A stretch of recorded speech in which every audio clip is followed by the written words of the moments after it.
Merci. Bonsoir tout le monde. Bienvenue à cette conférence ICM Amos.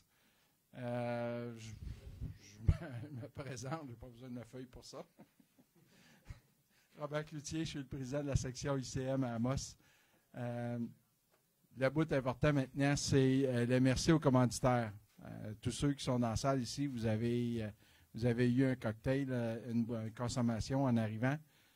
C'est ILEC Industrie, Forage Nordique et Sayona Mining qu'il faut remercier pour ça. Un gros merci à eux autres. Mais un gros merci aussi à tous les autres commanditaires qui défilaient sur la PowerPoint en arrière et ceux qui sont en avant aussi, qui sont nos commanditaires principaux.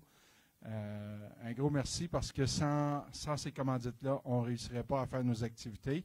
En passant, la saison de commandite n'est pas encore terminée. Il y a encore plein de place à l'imagination pour vous donner de la visibilité. N'oubliez pas que la visibilité en avant est quand même intéressante aussi parce que vous êtes visible dans les conférences qui sont web diffusées. On a environ, grosso modo, à peu près 1500 personnes qui viennent regarder les conférences à chaque mois. Il y a quand même assez de vues et de visibilité. Dernier merci que je voulais faire, c'est à l'hôtel. Je passe souvent sous silence, mais il ne faut pas oublier qu'on a quand même une salle intéressante pour faire nos activités. Je vous invite à visiter notre page Facebook ICM Amos. À tous les jours, j'essaye de mettre les nouvelles les plus intéressantes sur le secteur minier. La feuille de présence qui circule dans le moment, ceux qui ont confirmé leur présence à la conférence, vous êtes là en ordre alphabétique à partir de votre prénom. Si vous avez oublié de le faire, ajoutez-le à la fin. Je vais faire parvenir aux gens qui sont inscrits à l'activité à soir le PDF de la présentation de ce soir. Ceux qui participent pour la première fois, souvent j'ai beaucoup de difficultés, peut-être à cause de mes yeux là, ou de votre écriture, je ne sais pas, mais à lire votre adresse courriel. À toutes les fois, il y en a un que je ne suis pas capable, puis encore la semaine passée, il y en a deux que je n'ai pas été capable de déchiffrer l'adresse courriel. Si vous avez une carte d'affaires, mettez-la dans la boîte. Si vous partez pour la première fois, si ça fait une couple de fois que vous recevez des courriels, ce n'est pas un problème. OK, il y en a qui m'ont demandé pourquoi j'ai un beau gilet des Canadiens. Simplement parce qu'il y a une bonne game à soir. Mais je suis habillé propre en dessous.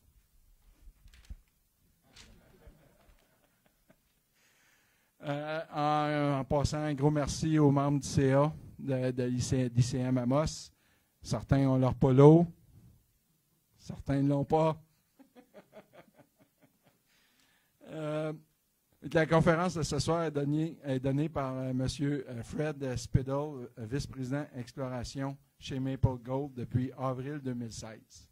M. Spidle est titulaire d'un bac spécialisé avec distinction en géologie de l'Université McGill et une maîtrise en exploration minière de l'Université Queen's. Il a plus de 30 ans d'expérience dans l'exploration en Amérique du Nord, centrale et du Sud, et a participé à des découvertes dans chacune de ces régions. De 1987 à 1992, Fred a exploré l'or en Ontario et au Québec, principalement avec Minova, et a été impliqué dans les découvertes de Boisvinet et de Troilus. De 1993 à 2013, il a continué à travailler avec Minova, mais en Amérique centrale et du Sud, qui est finalement devenu Inmet Mining, maintenant First Quantum, principalement en tant que directeur régional de l'exploration pour l'Amérique centrale et du Sud. Au cours de cette période, il a été impliqué dans plusieurs découvertes d'or et de cuivre, notamment Cobre Panama, actuellement en construction. Puis de 2013 à 2015, Fred a été responsable régional de l'exploration d'Antofagasta Minerals pour Amérique du Nord. J'espère que je l'ai prononcé comme il faut.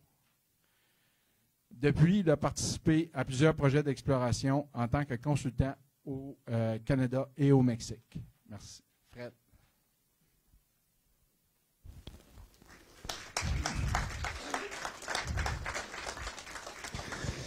Merci pour la présentation.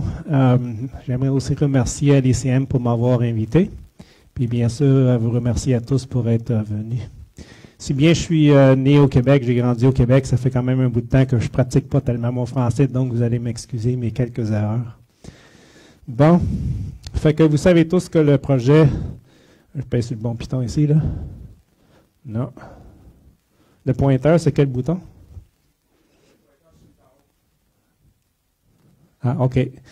Donc, Mindale Maple, c'est situé ici. On se trouve être à peu près 55 km au sud de Matagami. C'est un projet qui est quand même connu depuis un bon bout de temps, fait que je vais en profiter pour vous donner une mise à jour. Les avis visuels. Un plan de présentation, je vais parler un peu du profil de l'entreprise, de la localisation régionale, l'historique du projet, la géologie, géophysique, résultats d'exploration, le nouveau modèle 3D, le nouvel estimé de ressources, potentiel d'exploration, fait saillant et plan futur. J'espère ne pas vous encourager à dormir trop. Moi, je suis géologue de formation, donc il y a quand même une certaine emphase là-dessus en termes des diapositives que je présente. Donc, profil de l'entreprise, je vais juste commencer avec Orvista Gold, qui se trouve être l'entreprise antérieure à Maple. Orvista Gold, ça a été formé en 2010. Ça a pris en charge du projet en réalité en coparticipation avec Viard à ce moment-là. Puis, réinitiation des explorations en 2011. L'entreprise a été restructurée en 2017, au moment où non seulement le PDG, sinon aussi le conseil de direction, l'exécutif et l'équipe d'exploration ont tous été changés. C'est à ce moment-là que je suis rentré en action, pour ainsi dire. Pour refléter tous ces changements-là, Orvista Gold est devenu Maple Gold Mines. Puis, c'est utile de mentionner que les personnes clés de la nouvelle entreprise, plusieurs d'entre eux ont des antécédents de Ivanhoe Mines, avec une entreprise qui a plusieurs découvertes très, très significatives à son actif en Afrique. Puis ensuite, le dirigeant du comité technique et moi-même, nous avons débuté notre profession comme géologue d'exploration en Abitibi. Moi, je suis allé en Amérique latine pendant une vingtaine d'années. David Broughton, qui se trouvait être le dirigeant du comité technique, est allé faire ses découvertes en Afrique. Où est-ce qu'on est localisé? Ici, la route 109 qui unit Amos avec Matagami. On a ici ce qu'on appelle une zone de déformation Casa Berardi. Comme vous savez, les gisements d'or principaux qu'on trouve en Abitibi sont souvent spatialement associés avec ces zones de déformation-là. On a la mine Casa Berardi, qui se trouve être un système qu'on appelle orogénique, donc veine de quartz or. Estrades, c'est un système de sulfure massif enrichi en or. Nous, le projet qu'on travaille, Doué, ça se trouve être un intrusif avec de la minéralisation disséminée, donc c'est trois gisements vraiment très différents. Puis Vesa, c'est un peu une variante d'un système orogénique qui se trouve être une dizaine de kilomètres à l'est de nous. Excellente infrastructure, bien sûr. La route 109 traverse le projet. L'énergie électrique, puis évidemment, on mentionne toujours l'importance de la future main-d'œuvre, autant de Matagami comme d'Amos. Donc, ça nous permet de ne pas avoir à faire entrer le personnel par avion. Une mention ici aussi, le projet Doué, actuellement, selon la dernière ressource, l'estimé de ressources qui a été publié le 24 octobre, il y a un total de juste un petit peu moins que 2,8 millions d'onces, 422 000 onces catégorie indiquée, puis 2,5 millions d'onces catégorie inférée. Donc, évidemment, pour rentrer en production, il va falloir faire passablement de forage additionnel pour passer de catégorie inférée à catégorie indiquée. Où est-ce qu'on est situé dans la ceinture de l'Abitibi? Bien sûr, la ceinture, en termes géologiques, se continue en Ontario. Puis on a les grandes zones de déformation que je mentionnais. Celle-ci, c'est Casa Berardi avec le projet Doué. Puis il y a aussi le projet Lac Short où j'ai commencé ma carrière comme géologue et Bachelor Lake. L'importance de ces deux projets-là, c'est qu'ils ont des similitudes géologiques que je vais mentionner tantôt, un petit peu plus loin. L'autre chose qui est d'intérêt, c'est que le projet Doué, tel qu'on le connaît actuellement, c'est un gisement assez vaste. Donc, l'analogie la plus proche qu'on peut avoir en termes de style d'exploitation puis style de minéralisation, ce serait Malartic. OK, l'historique du projet. La découverte originale a été faite par Inco Gold en 1976. Ce qu'on appelait à ce moment-là la main zone, ce qui veut dire zone principale. C'est sûr qu'aujourd'hui, cette découverte-là est relativement petite. C'est plus vraiment la main zone en termes de contribution. Ça se trouve être essentiellement, la partie est est essentiellement à cheval sur la route 109. Donc, l'accès est très favorable. Entre 86 et 95, Viard continue à travailler le projet. A découvert les zones Douai-Ouest et 531. Douai-Ouest, il y a beaucoup de travail qui a été fait là-dessus, incluant une étude de pré-faisabilité. C'est quand même relativement petit, mais de plus haute teneur. Oups. Ensuite, Horizon a pris en charge le projet dans les années 1995 à 2000. L'infrastructure d'exploitation qu'on a notée dans la première diapositive est en fait été installée par eux. En ce moment-là, il y avait aussi le projet Casa Berardi. Puis finalement, ils ont décidé de sortir de l'option sur Douai parce que le prix de l'or avait chuté. Puis ils ont décidé de mettre plus d'emphase sur le projet Casa Berardi. Viard est rentré dans le projet. À ce moment-là, ils ont fait passablement de forage. C'est à ce moment-là que se découvrait la zone porphyre. La zone porphyre, c'est essentiellement là où on trouve le plus grand volume de minéralisation. Puis ça a changé un peu l'aspect du projet dans le sens qu'auparavant, on pensait à une série de mines exploitables de façon souterraine. Maintenant, avec la découverte de la zone porphyre, on pense plus à une fosse à ciel ouvert dans le style de Malartic. Bon, comme j'ai mentionné tantôt, Orvista Gold est rentré dans le jeu en 2010-2011. Nouvelle équipe de Maple Gold. Depuis ce temps-là, qu'est-ce qu'on a fait? Bon, on a fait 2 estimés de ressources. En fait 3, là, mais à partir de 2017. Micron 2018, RP8 2019 qui vient de sortir. Un nouveau modèle 3D. Puis chose assez, pas vraiment surprenante, ça nous arrive à plusieurs d'entre nous dans notre carrière. Des projets que ça fait longtemps qui ont été explorés juste avec l'entrée de personnel avec des idées différentes, nouvelles. On réussit à continuer à découvrir des nouvelles zones. Donc, la zone Lika a été découverte en 2018 par notre équipe. Puis en 2019, on a eu une intersection qui a remis la zone 531 sur la map, pour ainsi dire. Parce que la zone 531, en réalité, ça a été découvert en 1986. Ça a été foré en 92-93. Quelques trous en 2006-2007, puis essentiellement pas d'activité jusqu'en 2019. Donc, c'est encourageant. Géologie générale, je ne vais pas entrer dans le détail, mais encore une fois, on parle de la zone de déformation Casa Berardi. En réalité, notez l'échelle, c'est 5 km. Ça a quand même une certaine largeur, puis normalement, c'est est-ouest, mais on voit ici qu'il y a comme un changement d'orientation. C'est significatif du côté géologique. L'emplacement de la zone minéralisée, c'est l'espèce d'achurée ici. Des roches en rose, c'est des roches qu'on appelle syénites. C'est un peu comme des roches intrusives granitiques, mais une composition particulière. Puis, tout ce qui est vert ici, c'est des roches mafiques. Puis, on note aussi certains horizons felsiques à l'intérieur de cette plaine de lave mafique, pour ainsi dire. Il y a un contact important entre des roches sédimentaires côté nord, roches volcaniques du côté sud. On note aussi que ce contact-là, qu'on appelle, c'est un contact lithologique, mais ça se trouve être aussi un contact tectonique. C'est important pour la mise en place de ces syénites-là avec la minéralisation aurifère associée. Qu'est-ce qu'on a les roches? Dans la zone porphyre ici, on note une espèce de ce qu'on appelle une brèche craquelée. Ceux qui sont plus proches de l'écran peuvent voir qu'il y a une certaine coloration mauve. Ça se trouve être de la fluorite. La fluorite, pas tellement commune dans les roches de l'Archien, mais c'est relativement commun pour un type de roche alcaline comme on a nous. Le jaune ici, c'est pas de l'or, ça se trouve être pyrite et calcopyrite, donc il y a de la minéralisation de cuivre aussi là-dedans. Donc ça, c'est la zone porphyre. La zone d'Ouest, un petit peu différent, ça se trouvait dans des roches plus foncées qu'on appelle mafiques, avec des vénules de quartz carbonate, avec des teneurs d'or assez significatives.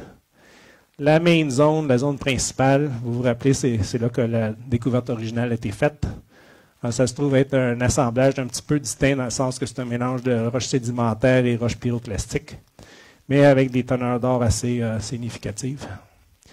Autre chose ici, ça se trouve être de la calcite que normalement en Abitibi, c'est des veines. Ici, c'est pas vraiment des veines, c'est des roches intrusives. Puis pour que la carbonatite arrive près de la surface, ça requiert des structures profondes qui sont de source métallique. J'ai une figure tantôt pour vous montrer ça. Donc, il y a une série de zones qui ont toutes des caractéristiques un petit peu différentes, c'est relié au fait de la distance par rapport à la source, puis aussi le type de roche dans laquelle la minéralisation est mise en place. La zone centrale, on voit qu'il y a quand même moyen d'avoir des teneurs assez élevées, 17,6 grammes par tonne d'or sur un demi-mètre. La zone d'ouest qui est très déformée, comme ça on a les espèces de petits plis. Une autre brèche craquelée de la zone porphyre. Une zone porphyre encore. Puis on voit les phénocristaux de feldspath qui sont relativement grenus. C'est pour ça qu'on appelle ça porphyre, parce que la syénite, la composition de la roche, a une texture porphyrique. Ici encore, on voit peut-être un petit peu mieux pyrite, calcopyrite, puis les couleurs mauves ici, ça se trouve être de la fluorite. Ici, l'importance des carbonatites dans un complexe alcalin. C'est sûr que les systèmes aurifères associés des intrusifs, dont Douai fait partie, sont relativement communs. Ceux qui sont associés avec des intrusifs alcalins sont communs aussi, notamment en Colombie-Britannique. C'est des roches plus jeunes quand même. Mais les gisements ou les complexes alcalins qui incluent une composition carbonatitique sont plutôt rares. Mais on en a quand même 3 en Abitibi, Douai, où je travaille actuellement, Lac Short, où j'ai commencé ma carrière, et possiblement aussi Lac Bachelor dans le coin de Desmarais-Ville. Lac Short s'échappait chez Bougamo. L'importance de l'association, c'est le contexte magmatique et structural, parce que, comme j'ai mentionné, les carbonatites sont de source métallique et ça requiert des structures très profondes pour aller mettre ça en place près de la surface. Juste pour vous montrer un peu la figure. Le petit carré ici, ça a été amplifié pour le reste de la figure. Fait qu'on parle quand même de 8 km de profondeur. Là. Donc, la croûte continentale qui peut avoir 10 à 30 km de profondeur, qui est suivie par le manteau. Bon, la source des carbonatites, c'est dans le manteau. Donc, on a besoin d'avoir des structures qui ont vraiment monté des dizaines de kilomètres assez rapidement.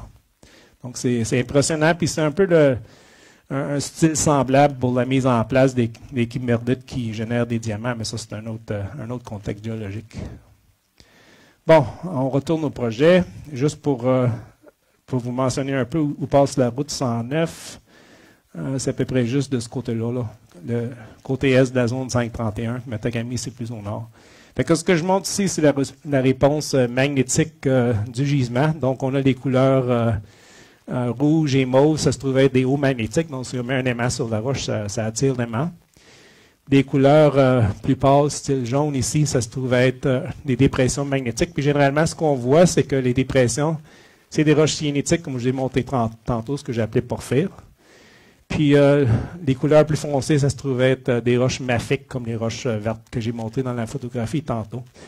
Puis, vous pouvez voir ici en noir, c'est le contour des zones minéralisées selon le nouvel estimé de ressources. Et vous pouvez voir, il y a quand même une tendance est-sud-est qui suit un peu d'orientation du creux magnétique. Donc, ce serait une série de corps syénitiques avec les roches mafiques, les roches vertes en bordure. OK? On note aussi que la zone principale, la main zone, la zone centrale, ils ont une réponse magnétique très distincte, à savoir que c'est un bas, il n'y a pas de réponse magnétique. Fait que en pointillé ici, je montre une interprétation structurale basée sur le levier magnétique. Puis on voit qu'il y a une discontinuité assez significative entre le domaine général de la minéralisation, qu'on voit ici, puis la zone de contact magnétique entre la zone principale et les zones du côté nord. On va focuser un peu sur la partie centrale ici, là, pour vous montrer la distribution des travaux qui ont été faits en 2018. Ça fait que, chose intéressante, c'est que dans le secteur ici, auparavant, il n'y avait pas de fosse. Là, c'est le contour de la fosse actuelle. C'est parce que pour ce qui est de la zone NICA, on avait noté certaines intersections assez sporadiques, pas trop encourageantes, mais il y avait quand même des espaces sans forage. Fait que nous, on a choisi de faire le suivi sur les meilleures intersections qu'on avait historiquement. Puis on a eu un intercept très significatif, à savoir 50 mètres de 1,7 grammes par tonne d'or. Ça nous a encouragé pour continuer à forer dans ce coin-là. Puis le résultat, c'est qu'on a maintenant, originalement, la fosse, c'était juste ça, la zone nord-ouest. Maintenant, on a rajouté la zone Nika, qui se trouve être la découverte de 2018 que j'ai mentionné tantôt.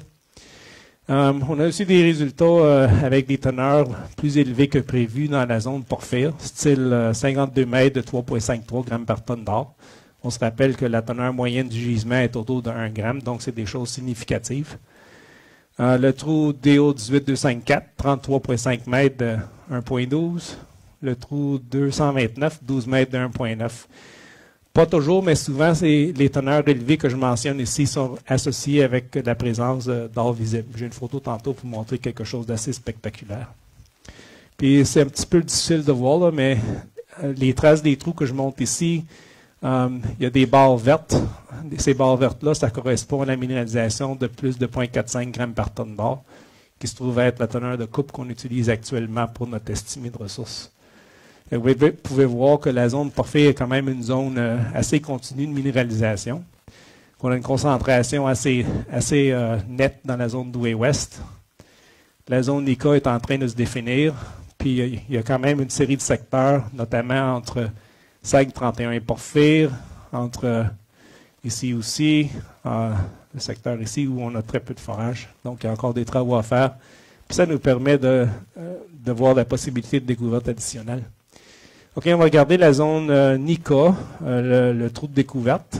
On a parlé tantôt des 50 mètres de 1,77 grammes par tonne d'or. Ça, c'était la position de la fosse théorique ou conceptuelle de Mike en 2018. Fait qu'on voit qu'il n'y a pas de fosse conceptuelle ici parce que ces minéralisations-là ont été définies dans les forages de 2018. Fait que nous, on continue à forer pour tester la projection vers la surface de cette zone-là. En réalité, le trou, il a quand même frappé plusieurs intersections, mais celle-là, c'est la plus intéressante. Fait que les forages continuent. Qu'est-ce que la roche a de l'air? Essentiellement, c'est une syénite avec, on voit un peu la couleur rouge, c'est de l'hématite. Puis tout ce qui brille ici, c'est de la pyrite, c'est pas de l'or, mais il y a plus de 15% de pyrite dans cette roche-là. Ça fait partie d'un échantillon qui a titré 9,22 grammes par tonne d'or, que pour nous, c'est une teneur élevée. Allons voir du côté de la zone porphyre. On voit que la configuration en général, c'est semblable. C'est une série d'injections de dikes syénitiques en rose à l'intérieur d'une mer de basalte, pour ainsi dire.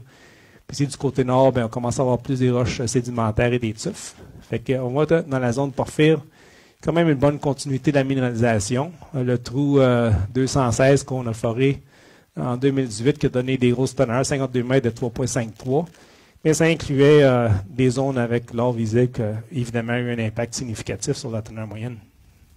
Puis les barres noires que vous voyez ici, c'est une représentation graphique de la teneur de l'or dans le trou. Donc, on peut voir que ce trou-là, en début de trou, c'était relativement, pas stérile, là, mais faiblement anomalique. Puis ça commence à être plus fort à l'intérieur de ce qu'on a interprété comme la zone minéralisée. Puis le fond de la zone minéralisée, c'est là qu'on a eu les teneurs les plus significatives. Carotte de la zone porphyre, ça varie. Tantôt, je vous ai montré des brèches craquelées. Ici, c'est plus une zone de fracturation, donc ça varie des fractures comme ça à la brèche craquelée à une brèche hydrothermale comme telle. Encore une fois, on peut voir la distribution de la pyrite dans les fractures. On peut voir des vénules de quartz. Elles ne sont pas tellement communes, là, mais c'est quartz calcite avec fluorite.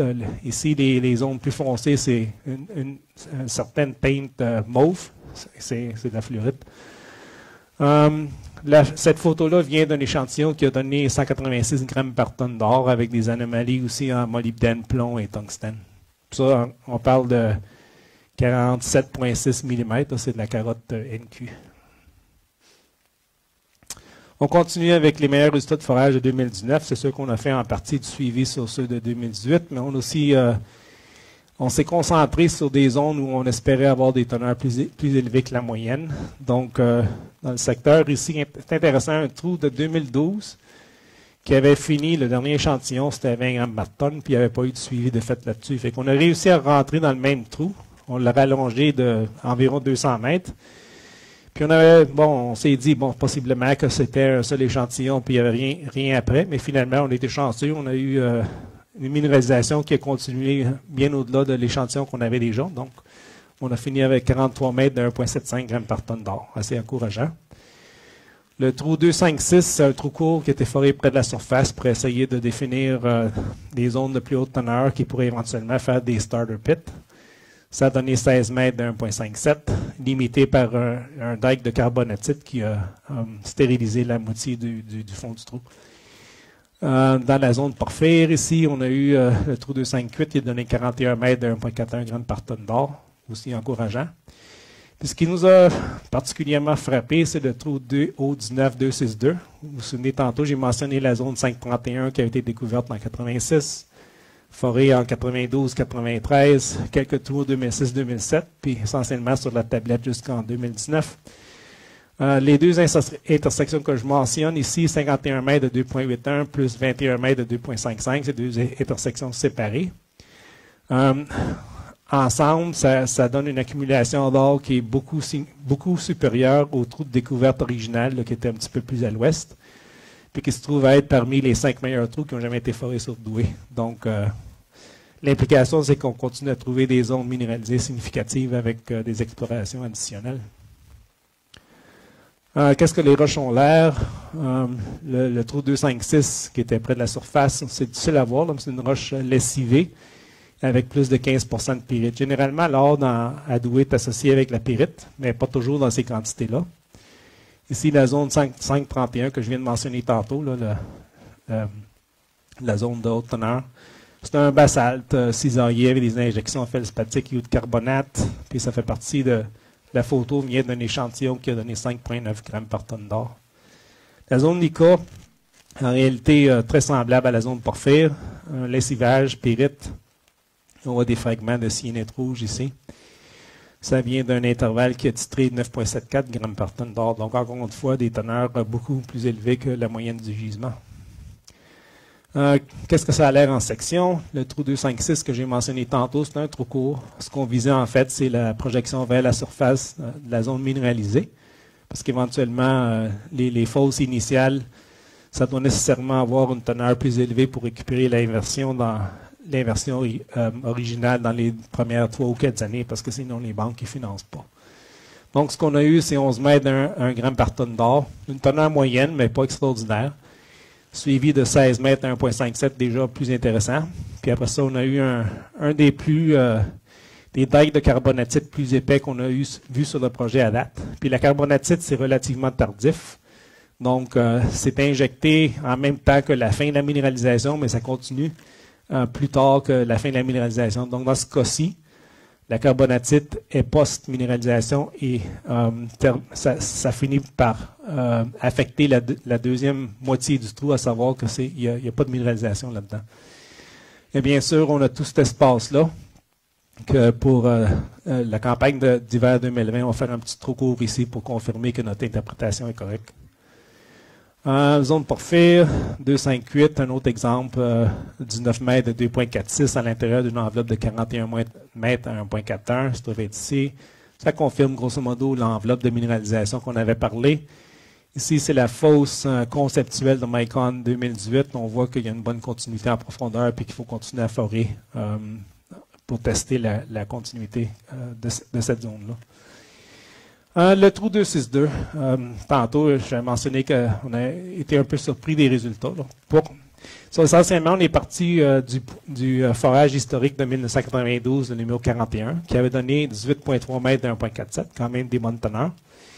Puis on cherchait à prouver le concept de la continuité de cette minéralisation en profondeur, à des profondeurs au-delà de la base du puits, de la fosse conceptuelle. L'idée étant que nous, si bien l'emphase avait été dernièrement, sur l'exploitation par fosse, que les teneurs plus profondes que la limite des fosses augmentaient. Donc, il y avait une justification pour penser à une éventuelle expansion d'une opération souterraine.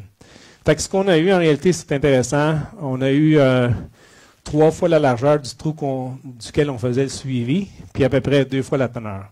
Fait que peut-être qu'est-ce qui arrive, on ne sait pas encore, peut-être qu'est-ce qui arrive, c'est que les deux syénites y joignent, sont plus épaisses, donc la minéralisation est plus forte.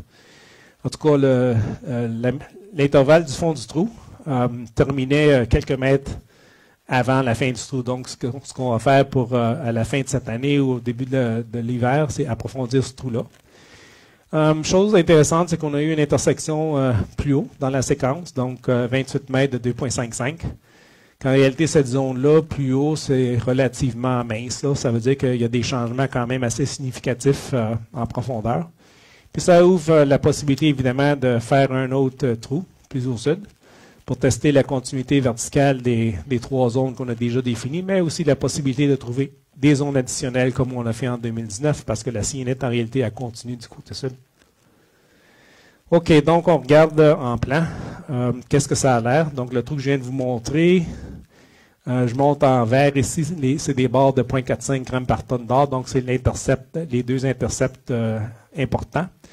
Mais on note qu'on a eu une réponse grosso modo semblable dans un trou historique de 1992, donc c'est possible, ça semble probable actuellement parce qu'on a fait du suivi du relogage, que ces deux zones-là sont reliées.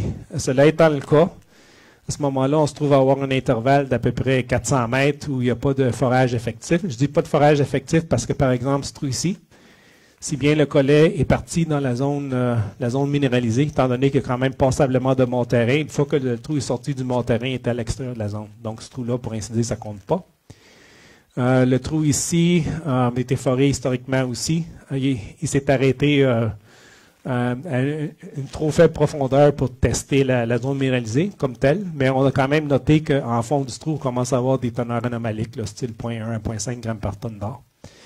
Ça fait qu'il va y avoir une certaine emphase pour continuer à explorer la zone 531. La base ici, c'est une carte magnétique qui montre des patrons quand même assez complexes.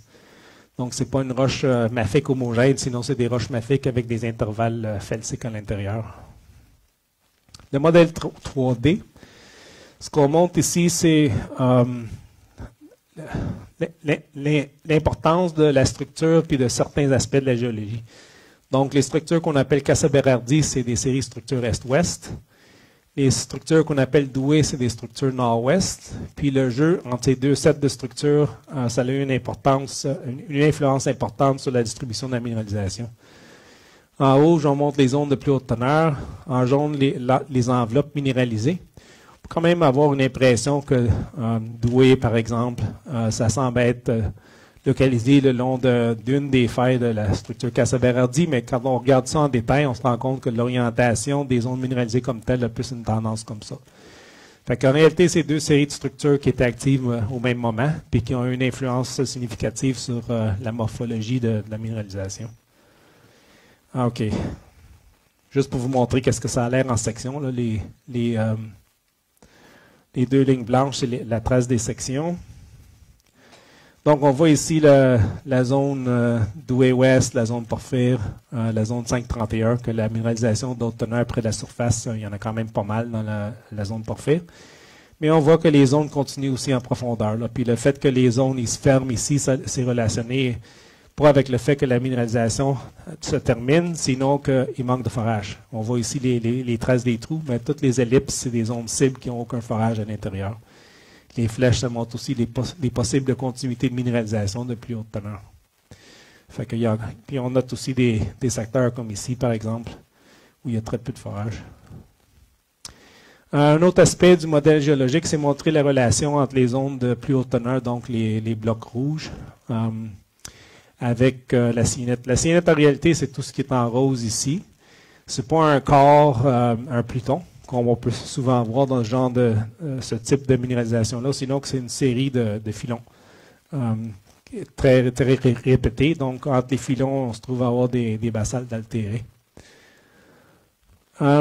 Estimé de ressources de RPA 2019. Ce qu'on montre ici, c'est une série de solides générés par Maple Gold, puis édités par RPA par la suite, à l'intérieur des fosses antérieures, donc de Micon. Le but de cette diapositive, c'est de montrer le secteur de Nika avec les nouveaux solides. où il n'y avait pas de fosse auparavant. Fait que ça, c'est un ajout net à la ressource basée sur la découverte qu'on a fait en 2018. Ici, une autre façon de monter la relation entre les solides minéralisés, c'est toutes les différentes couleurs dépendamment du domaine géologique.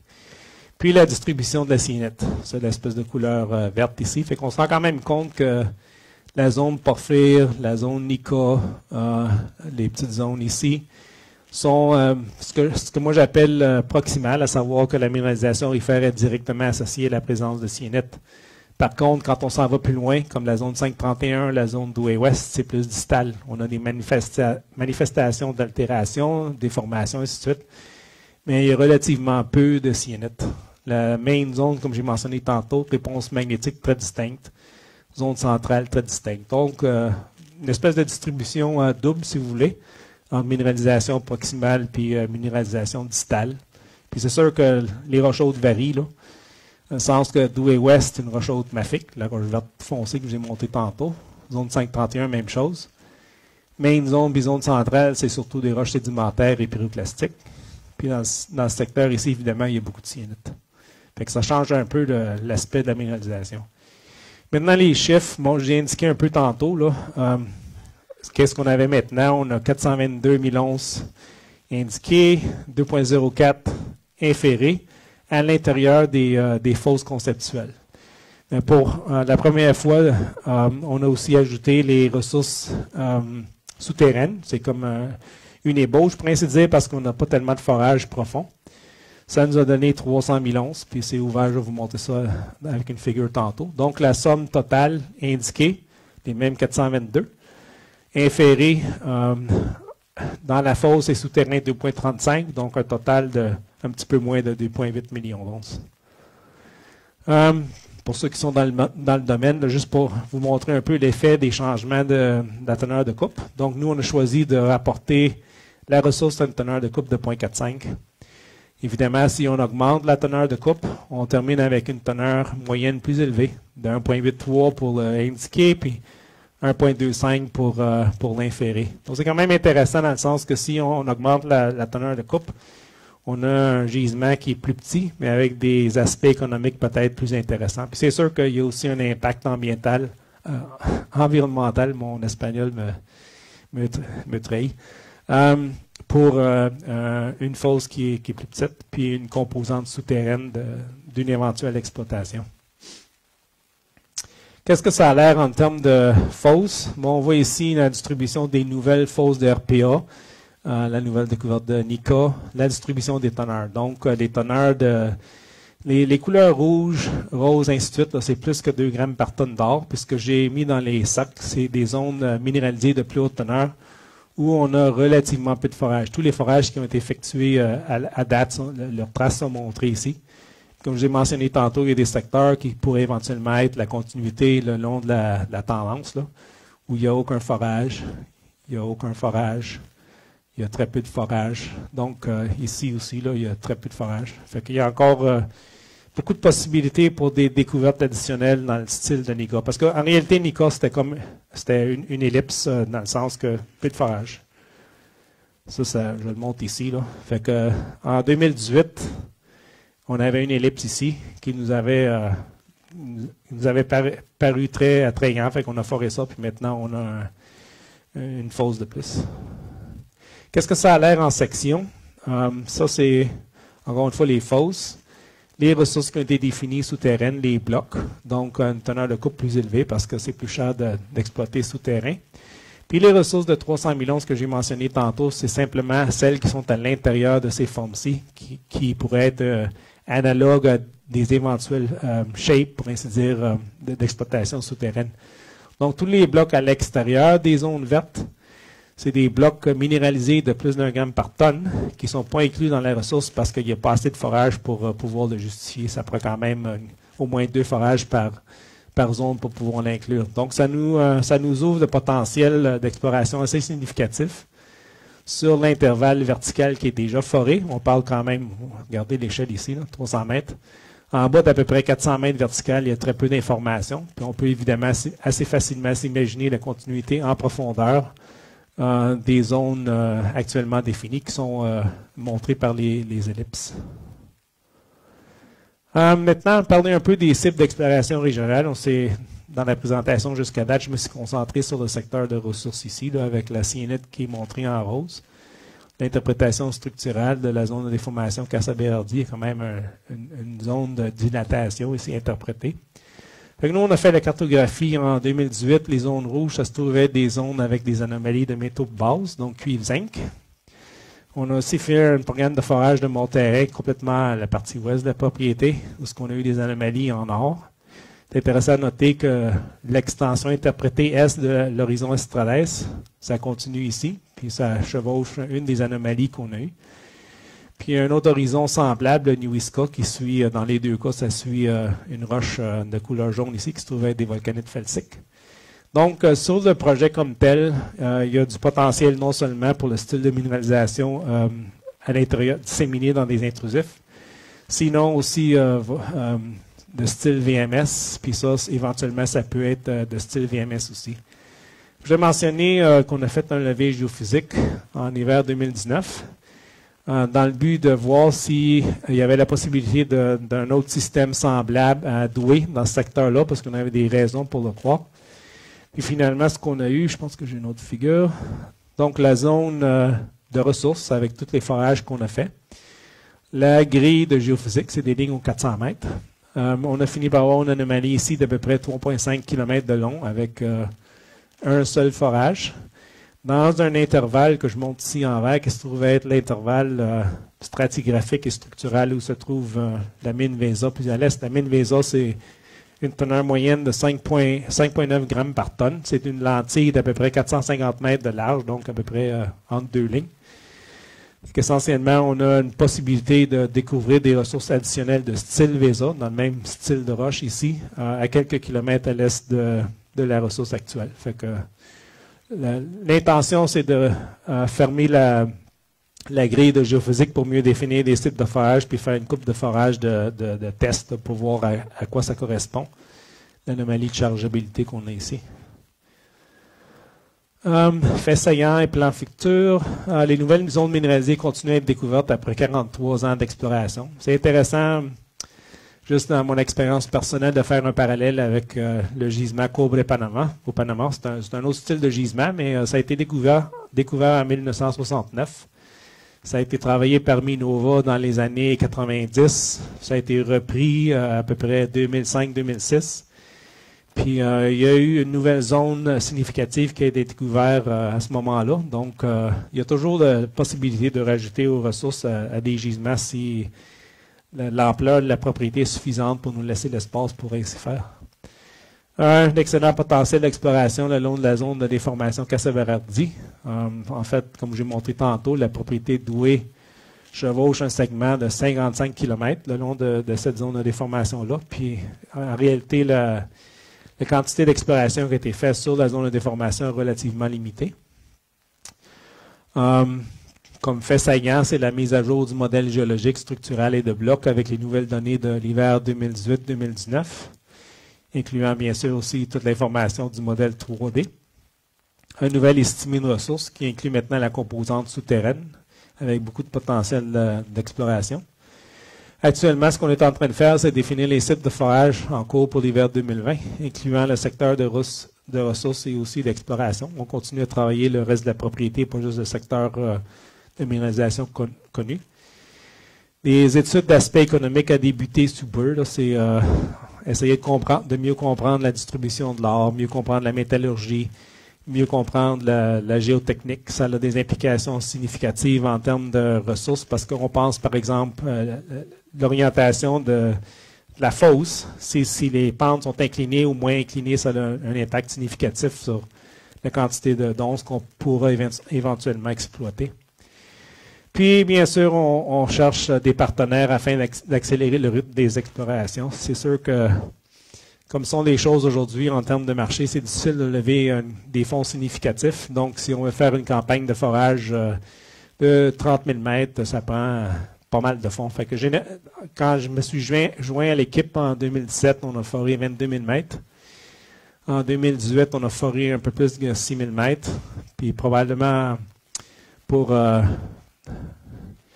en 2018, c'était les 22, puis 2019, c'était les 6. Puis l'hiver 2020, on va probablement encore forer autour de 6 à 7 000 mètres seulement, à moins qu'on réussisse à arriver à une entente avec un partenaire. C'est sûr que les gens regardent toujours, là.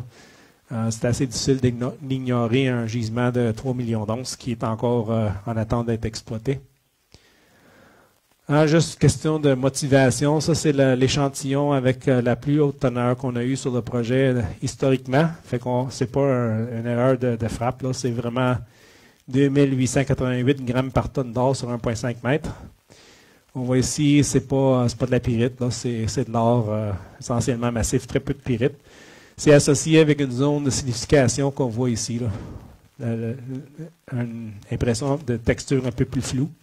Il y en a un autre ici. Puis quand on regarde ça sous le microscope binoculaire, c'est de toute beauté parce que c'est pas juste un plaquage sur la surface, sinon on peut se rendre compte que dans la 3e dimension, dans cette zone-ci, on parle de probablement 25% d'or. C'est vraiment spectaculaire. Fait que je vous remercie beaucoup. Puis s'il y a des gens qui ont des questions, ben, mon courriel est indiqué dans la présentation. Puis s'il y a des questions, ben, gênez-vous pas.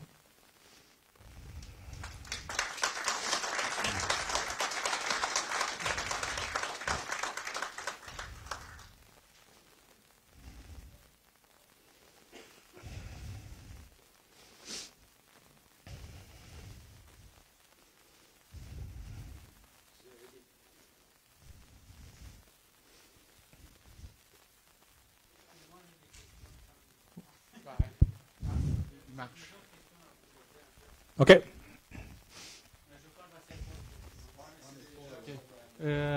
La première question, est-ce que vous parlez de la longueur, de l'épaisseur vraie de la carotte ou de l'épaisseur, quand vous parlez de résultats, parce que je sais beau de voir 18 mètres ou de 28 mètres. Tout le métrage qui est indiqué, c'est le long de la carotte. Donc, dépendamment de l'orientation des zones minéralisées, l'épaisseur réelle interprétée sera entre 70% et 90% de ce qui est indiqué. Et puis les zones comme ça, parce que moi je viens du Canadien Malartic, et puis des zones comme ça, est-ce que vous les avez par exemple modélisées? Parce que ça c'est comme du quartz flooding qu'on appelle avec du VG. Est-ce que vous les avez cartographiées? Est-ce qu'il y a une continuité ou c'est vraiment comme des zones, comme des spots comme ça qui apparaissent dans le gisement? Excellente question. En réalité, des études de Gold Department qui ont été faites, c'est surtout dans le secteur de Douai-Ouest, puis généralement, l'or est très fin. On parle d'or micron, très peu d'or de plus de 20 microns. Évidemment, quand on regarde ça, on se rend compte que c'est de l'or beaucoup plus grossier. Il y a plusieurs zones à l'intérieur de la zone porphyre qui ont ce style de minéralisation-là qui sont semblables, dans le sens que c'est associé soit avec des patchs de silicification ou encore des vénules plus discontinues. Mais on n'a pas assez d'intersections de ce genre-là qui nous permettent de les relier. Fait que pour le moment, la question demeure ouverte.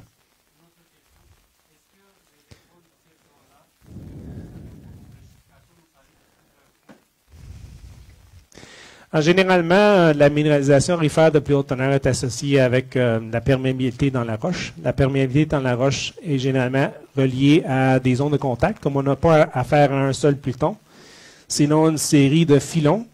Avec les roches mafiques intervenantes, ben, chaque contact se trouve être une zone propice. Mais à l'intérieur de l'intrusif, ce qui est important, c'est la fracturation. Donc, on passe d'une zone fracturée, comme j'ai montré, à une brèche craquelée, à une brèche hydrothermale. Puis les brèches hydrothermales, des fois, c'est assez évident avec des fragments centimétriques, mais ça peut être aussi des micro-brèches. Donc, on regarde ça à la loupe. Sans loupe, on se dit relativement massif, on le regarde à l'eau puis on se rend compte que c'est une micro-brèche. Donc, oui, la bréchification est très importante. Non, on en a probablement 5. Entre proximal et distal, donc on a style de contact, OK? On a le style disséminé dans les intrusifs. On a le style contrôlé structurellement, comme on voit dans Douai-Ouest puis zone 531.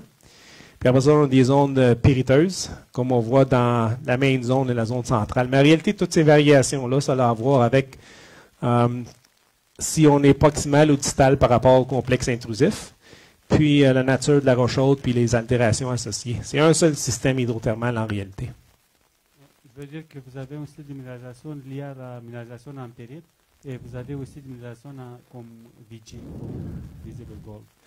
Oui, puis il y a plusieurs générations de pyrite. Donc, si on essaie de faire une corrélation entre l'or et la pyrite, ou l'or et le soufre, on se rend compte qu'à l'échelle du gisement, ça ne fonctionne pas. Ça peut fonctionner localement, parce qu'on a probablement 4 générations de pyrite et pas toutes les générations de pyrite sont minéralisées en or. Donc, il faut vraiment reconnaître c'est quoi la génération qui porte. Oui. D'autres questions?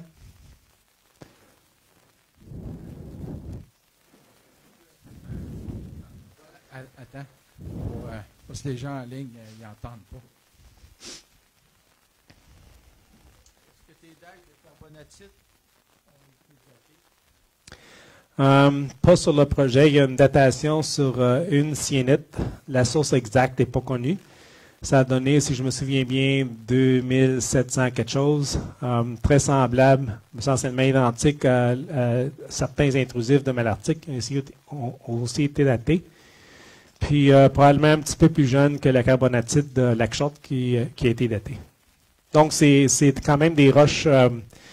La syénite comme telle, c'est grosso modo contemporain avec les sédiments du Miscamingue.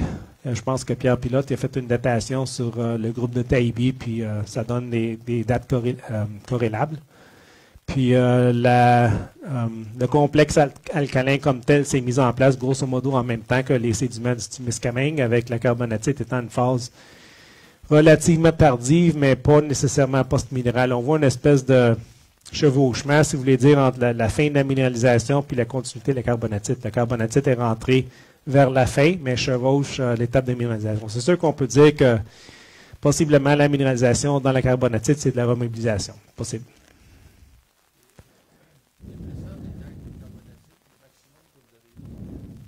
En termes d'épaisseur, je dirais une dizaine de mètres. C'est sûr que ça a tendance à être une série de filons, pas un seul dike. À Lac-Short, par exemple, il y a un corps. À Boisvinet, il y a des dikes. Nous, on n'a pas encore réussi à dénicher un corps de carbonatite, mais c'est pas des dikes isolés, il y en a beaucoup. Ça fait vraiment partie de l'histoire de développement de la minéralisation aurifère à Douai. Oui, on a des anomalies style, puis c'est une des façons qu'on reconnaît que on ne regarde pas des injections de calcite hydrothermale, sinon quelque chose d'intrusif. On a des anomalies en lantane, en cérium, niobium, ce genre de choses-là.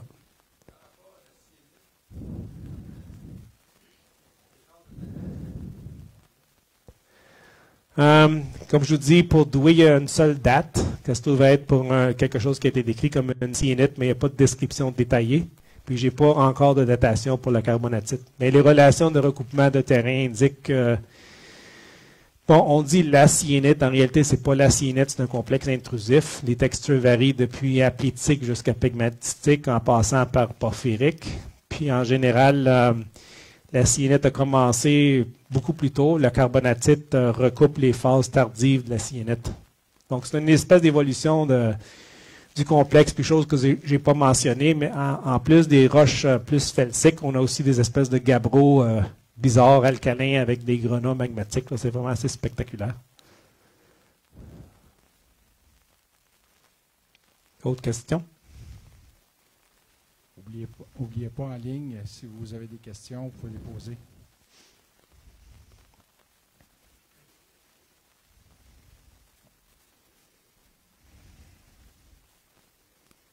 En attendant que les gens en ligne posent des questions, on va avancer. Merci, Fred. Excellent. C'est moi qui vous remercie.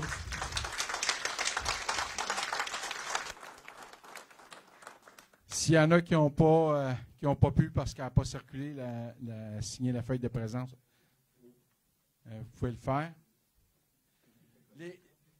Encore une fois, les revues en arrière, là, il y en a plusieurs qui ont parti. Excellent. N'hésitez pas, prenez-les. Sont là pour vous autres, c'est gratuit. Puis ça nous en fait moins à rapporter. On va avoir quelques tirages à faire pour les gens qui sont dans la salle. J'ai justement quelques abonnements pour la revue là, de ressources, mines et industries. Et j'avais trouvé ça le fun quand j'avais vu ça à Explore. Je n'ai acheté une coupe pour faire tirer. Il y en a d'autres qui vont venir pendant l'année.